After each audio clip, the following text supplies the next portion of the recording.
আমেরিকার এক নম্বর প্রতিদ্বন্দ্বী কে এই মুহূর্তে, রাশিয়া নাকি চায়না? একটা মেজর ওয়ারের জন্য রাশিয়া এখন তৈরি, রাইট? নিউক্লিয়ার ওয়ার ছাড়াও কনভেনশনাল ওয়ার, কারণ অল ফ্যাক্টরিগুলো নতুন করে প্রোডাকশন করে করা, তারপরে চায়নাকে কাছে নিয়ে আসছে, ইরানকে কাছে নিয়ে আসছে। এই যে জিওপলিটিক্যাল একটা, আমি মনে করি এটা আমাদের ব্লান্ডার হয়েছে। চায়নার নৌবাহিনী is one of the strongest নৌবাহিনী এখন পৃথিবীতে, তারপরে তার জনবল আছে এবং তার মানি আছে। গাজার ব্যাপারে তো চুক্তি প্রায় কাছাকাছি হয়ে গেছে, কিন্তু হয়ে গেলেই যে হবে এমন না। নেতানিয়াহু শেষ মুহূর্তে এটা ট্রাম্পের ক্রেডিটে দেওয়ার জন্য এটা বিলম্বিত করতে পারেন। এখনো পর্যন্ত ইসরায়েল দুজন মন্ত্রী, কট্টর মন্ত্রী, তারা বলছে যে না, তারা কোন রকম চুক্তিতে রাজি নাই, ডেস্ট্রয় না কারো পর্যন্ত, হামাসকে টোটালি ডেস্ট্রয় করে দিতে হবে, এই একটা। এখন আপনি বলছিলেন যে গাজার ব্যাপারে বলার জন্য, তো গাজার ব্যাপারে তো চুক্তি প্রায় কাছাকাছি হয়ে গেছে, কিন্তু হয়ে গেলেই যে হবে এমন না। নেতানিয়াহু শেষ মুহূর্তে এটা ট্রাম্পের ক্রেডিটে দেওয়ার জন্য এটা বিলম্বিত করতে পারেন। মোটামুটি চুক্তি যেটা 36 জনের মতো ওদেরকে, জিম্মিদেরকে তারা ছাড়বে বলেছে, এবং 36 জনের মধ্যে কয়েকটা মৃতদেহ আছে। 36 জন মোট ছাড়বে, এবং এটা 6 সপ্তাহের জন্য আপাতত। আর মানে এদের প্যালেস্টাইনিদের 1000 পর্যন্ত সম্ভবত ছাড়ার, বন্দি ছাড়ার, হাজার হাজার প্যালেস্টাইন তো সেখানে বন্দি আছে ইসরায়েলের। আমার একটা প্রশ্ন আছে, এই এখন অনেক আগেই তো যুদ্ধবিরতির আলোচনা চলছে, 6 সপ্তাহ প্রস্তাব অনেক আগেই প্রেসিডেন্ট জো বাইডেন দিয়েছেন, তো এখন কেন এইটা কার্যকর হতে যাচ্ছে শেষের দিকে এসে? সেটাও বলা মুশকিল এখনো পর্যন্ত। আমার এখন সন্দেহ আছে যে, আপনার মনে আছে ইরানের ব্যাপারে যখন এই যে কয়েকদিন আগে কার্টার মারা গেলেন 100 বছর বয়সে, তাই যখন ইরানে তাদেরকে যুক্তরাষ্ট্রের ডিপ্লোম্যাটদেরকে জিম্মি রাখা হয়েছিল, সেই তাদেরকে মুক্তি দেয়নি তারা নির্বাচন শেষ না হওয়া পর্যন্ত। নির্বাচনে তিনি হেরে যাওয়ার পরে তাদেরকে মুক্তি দিয়েছে। ফলে এইখানেও বাইডেন ক্ষমতা থেকে চলে যাওয়ার প্রাককালে তাদের দিচ্ছে যেন কি, এবং এটাতে আবার ট্রাম্পের এবং বাইডেনের দুইজনেরই দুইজনের স্পেশাল দূত এই আলোচনায় অংশ নিচ্ছেন, এবং এই কারণে এই আলোচনায় ট্রাম্পের দূত আছেন যে যেন মানে নেতানিয়াহু এটা এগ্রি করেন, মেনে নেন, এক। 2 নম্বর হচ্ছে ট্রাম্প পক্ষ থেকে যেন কোনো নতুন আপত্তি না তোলা হয় পরবর্তীতে, যে তাদেরকে না জানিয়ে এই ধরনের একটা এগ্রিমেন্ট করা হয়েছে। তারপরও বাইডেনের টার্ম শেষ হওয়ার পরে এটা কার্যকর হয় কিনা সেটা আমার সন্দেহ আছে। হয়তো কার্যকর হবে, ফাইনাল হয়ে যাবে, কিন্তু কার্যকর হবে সম্ভবত ট্রাম্পের টার্ম শুরু হওয়ার পরে, ক্রেডিট যাতে ট্রাম্পের মানে বাক্সে যায়, এই একটা কথা। আর তারপর হচ্ছে যে মানে তারা অন্য সব যত চুক্তি, যত শর্ত দিচ্ছে ইসরায়েল, অনেকগুলো শর্ত বেশ কঠিন শর্ত। একটা হচ্ছে যে মানে এখনো পর্যন্ত ইসরায়েল দুজন মন্ত্রী, কট্টর মন্ত্রী, তারা বলছে যে না, তারা কোন রকম চুক্তিতে রাজি নাই, ডেস্ট্রয় না কারো পর্যন্ত, হামাসকে টোটালি ডেস্ট্রয় করে দিতে হবে, এই একটা। ইসরায়েল আরেকটা শর্ত দিয়েছিল কয়েকদিন আগে, সেটা হচ্ছে যে মানে হামাসের বাকি যে সমস্ত নেতা আছে তারা কে কখন কোথায় আছে, তাদের অবস্থান তাদেরকে জানাতে হবে। তো এই সমস্ত টানাপোড়েনের ভিতরে কি চুক্তি হয়েছে, যেটা বাইডেন দাবি করছেন আমরা খুশি হব যেটা হয়। যে পরিমাণ লোক মারা গেছে, প্রায় 50,000 লোক মতো মারা গেছে, 1 লক্ষের বেশি লোকের মতো নিহত হয়েছে, পুরো গাজা ধ্বংস হয়েছে। হ্যাঁ, পশ্চিম তীরে আহত হয়েছে 1 লক্ষের বেশি, 50,000-এর বেশি সম্ভবত নিহত হয়েছে। পুরা গাজা ধ্বংসস্তূপ হয়ে গেছে। পুরা পশ্চিম তীর যেটা মানে আব্বাসের নেতৃত্বাধীন সরকারের আন্ডারে আছে, সেইটা তো তারা অনবরত দখল অভিযান চালিয়ে যাচ্ছে, সেটাও পুরাপুরি কট্টর যে নেতানিয়াহুর সঙ্গীরা আছে তারা বলছে পুরো পশ্চিম তীর তারা দখল করে নেবে। ফলে তাদের লক্ষ্য অনুসারে তারা এগিয়ে যাচ্ছে বলে আমার মনে হয়। এখানে 6 সপ্তাহের জন্য যুদ্ধবিরতি হলে কি এমন, মানে 6 সপ্তাহে কি হবে আমি বুঝি না। স্থায়ী যুদ্ধবিরতির দাবি করা হয়েছিল, সেটা তারা রাজি নেই। 6 সপ্তাহের যুদ্ধবিরতি 6 সপ্তাহ চোখের পলকে শেষ হয়ে যাবে। ফলে এটাও যে একটা খুব শান্তিপূর্ণ কিছু হলো তা না। এবং এই যুদ্ধ স্থায়ী হওয়ার জন্য বাইডেনের শেষ মুহূর্তে একটি কথা অভিযোগ হিসাবে মানব জাতির পক্ষ থেকে, বিবেকের পক্ষ থেকে এটা উল্লেখ করা উচিত। তিনি যুদ্ধবিরতির যে কথা গত বছর মে মাসে বলেছিলেন, পাশাপাশি তিনি এই মানে অনবরত তাদেরকে অস্ত্র দিয়ে গেছেন এবং এই অস্ত্র দিয়ে ইসরায়েলের হাত শক্তিশালী করেছেন। ইসরায়েল হামাসকে ধ্বংস করা ছাড়াও চারিদিকে যত হামাসের মানে প্যালেস্টাইনদের সমর্থক যতজন আছে সবাইকে ধ্বংস করার তারা ব্যবস্থা করেছে। ফলে এই পুরো এলাকায় যে মানবিক বিপর্যয় তৈরি হয়েছে সেটার জন্য, গাজার এই ধ্বংসস্তূপের জন্য নৈতিকভাবে সামগ্রিকভাবে বাইডেন প্রশাসন সম্পূর্ণ দায়ী। এবং তার এবারে পরাজয়ের একটা কারণ কামালা হ্যারিসের, তার ভাইস প্রেসিডেন্ট, এটা তো ডেমোক্রেটিক পার্টির পক্ষ থেকে বা দলীয়ভাবে আনুষ্ঠানিকভাবে কেউ বলছে না যে তারা এই জায়গায় ব্যর্থ হয়েছে, বরং বলা হচ্ছে যে এটা সাফল্য তাদের।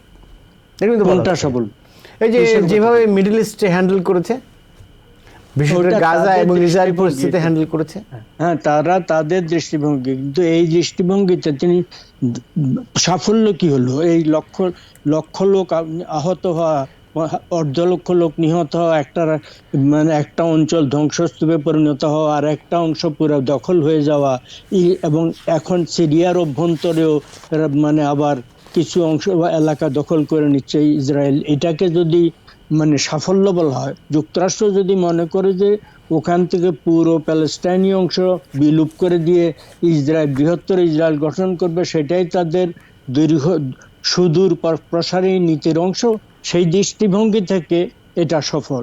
সুদূর প্রসারী নীতির অংশ যদি হয় রাশাকে দুর্বল করা, তাহলে ইউক্রেনের যুদ্ধ ব্যর্থ। এটা আমার কাছে আবার ফিরবো। আমি একটু ডক্টর মোহসিন পাটোয়ারির কাছে যেতে চাই। সেটি হচ্ছে যে এই বলা হয়ে থাকে যে আফগানিস্তান থেকে যে সেনা প্রত্যাহার, সেটা হচ্ছে যে বাইডেন প্রশাসনের একটা বড় ব্যর্থতা। বিশেষ করে রিপাবলিকান পার্টির পক্ষ থেকে এরকম সমালোচনা করা হয়ে থাকে। এটি একটি প্রসঙ্গ আছে। আরেকটি এক কথা জানতে চাইবো, এখনই হলো, সেটি হচ্ছে আমেরিকার 1 নম্বর প্রতিদ্বন্দ্বী কে এই মুহূর্তে, রাশিয়া নাকি চায়না? ওকে, আপনাকে অনেক ধন্যবাদ। যে প্রথম প্রশ্নটা কি জানবো? আচ্ছা, দ্বিতীয়টাতে আসি। রাইট।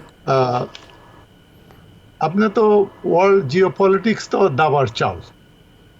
আমেরিকার যে ব্যর্থটা, আপনি মনোপোলার ওয়ার্ল্ড ছিল, হ্যাঁ, এক নেতা এক দেশ, বাইপোলার হয়েছে আমেরিকান রাশিয়া কোল্ড ওয়ারের সময়, এখন হলো মাল্টিপোলার।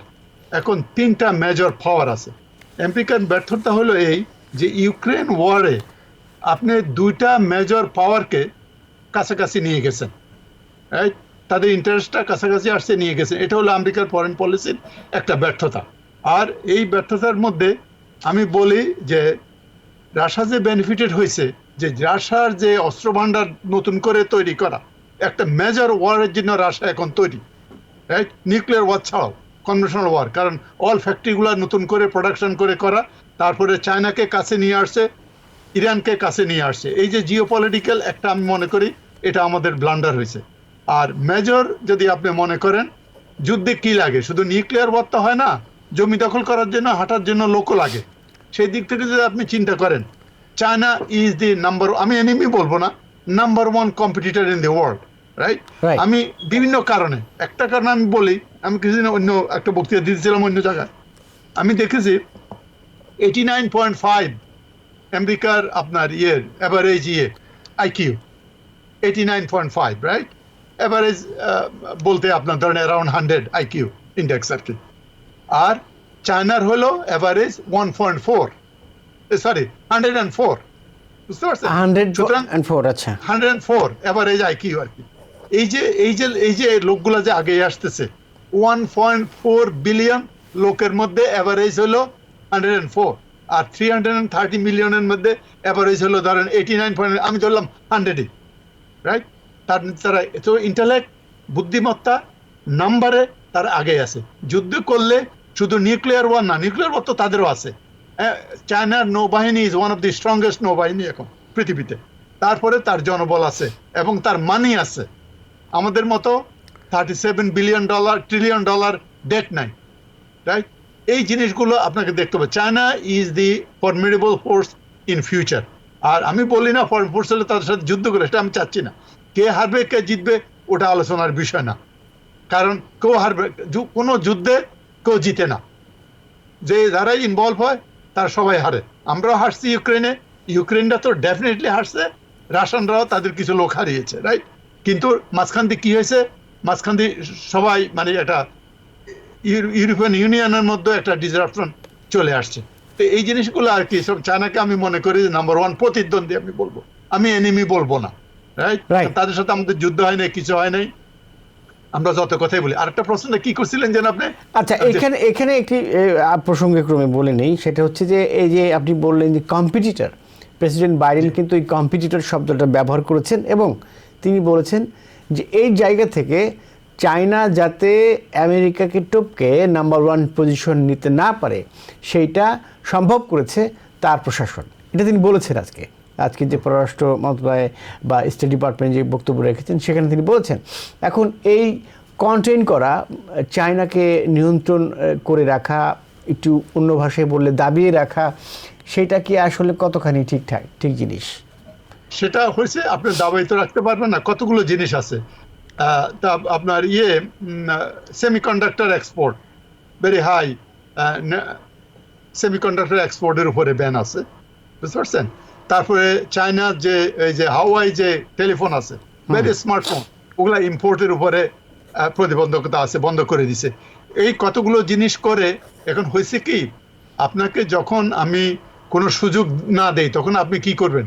আপনি বাধ্য হয়ে আপনার জনগণ চেষ্টা করবে ইনোভেটিভ নিজেদের মধ্যে ডেভেলপ করা, এবং সেটা চাইনিজ করতেছে। চাইনিজ যে EV market, Chinese EV is one of the largest market. এই যে এলন মাস্ক যে তার যেই সাংহাইতে যে ফ্যাক্টরি, ওয়ার্ল্ডের লার্জেস্ট ফ্যাক্টরি, আই থিঙ্ক জার্মানির পরে, সেই ফ্যাক্টরিতে আপনার কনজিউমার কারা, অলমোস্ট 30% অফ দ্য এভি হলো এলন মাস্কের ওখান থেকে যায়। সুতরাং ওদের যে টেকনোলজি, ওরা টেকনোলজিতে এবং স্পেস টেকনোলজি থেকে শুরু করে কোনো টেকনোলজি তেমন একটা পিছিয়ে নেই, হয়তো একটু পিছিয়ে আছে কিন্তু তেমন একটা পিছিয়ে নেই। সুতরাং আপনি তাদেরকে কন্টেইন করতে পারবেন না।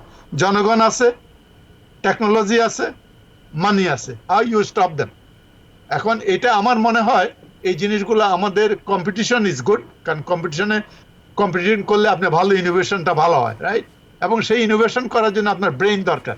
আমাদের ব্রেইন আছে, ইমিগ্রেশন নিয়ে আমরা করতেছি problem. America has the power two attract best of the world, but not best of the best from China. আপনি রিমেম্বার 20 years ago কোনো স্কুলে গেলে, গ্র্যাজুয়েট ল্যাবে গেলে 10 জন গ্র্যাজুয়েট স্টুডেন্টের মধ্যে 6 জনে ছিল চাইনিজ।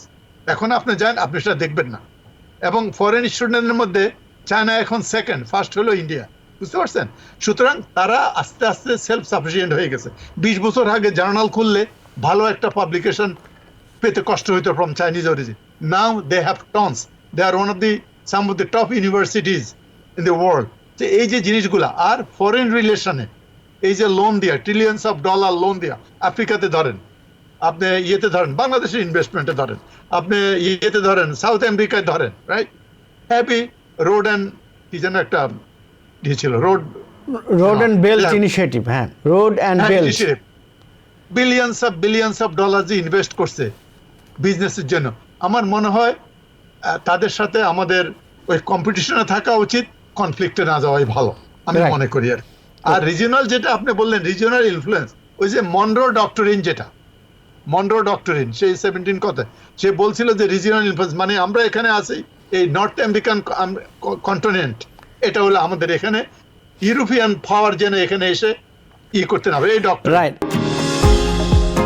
নিউ ইয়র্ক থেকে সম্প্রচারিত TVN 24 টেলিভিশন, বিশ্বজুড়ে বাঙালির কণ্ঠস্বর।